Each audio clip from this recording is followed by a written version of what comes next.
लूट। और जब नवाज शरीफ आता है तो लूटता है।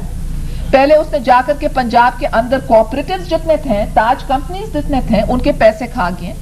अभी उसने जाकर के 14 अरब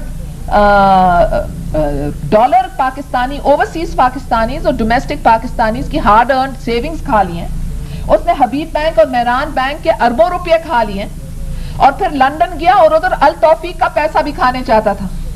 पाकिस्तान में अब तक किसी ने उसको सजा नहीं दी सबके पैसे खाने के लिए, मगर अभी देखने की बात है कि जो अल तौफीक ने इसके ऊपर किया कि इसको भी खा सकता है कि नहीं। मगर ये उनकी मेंटालिटी है, वो देने वाले लोग नहीं, वो लेने वाले लोग हैं। और आज मैं यहाँ आपके पास फ्लोरिडा आई हूं आपको कहने के लिए कि इस वक्त हर पाकिस्तानी को मुनज़्ज़म होना चाहिए और मुत्तहिद होना चाहिए अपने वतन को बचाने के लिए, अपने अवाम को बचाने के लिए, अपने वतन की यकजहती को बचाने के लिए।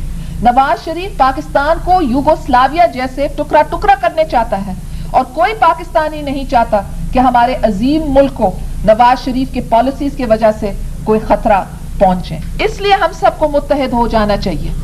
सर्बियन लीडर ने जिस तरीके से सबसे लड़ा, नवाज शरीफ ने उसी तरीके के पॉलिसीज इख्तियार करने की कोशिश की। मुहाज अराई, बॉस्निया खत्म होता तो अल्बानिया खोल देता है, कोसोवो खोल देता है। तो नवाज शरीफ ने एक वक्त कहा कि मैं मुहाज अराई का पैदावार है। तो वो मुल्क के अंदर हीलिंग नहीं चाहता, यूनिटी नहीं चाहता, बेटरमेंट नहीं चाहता।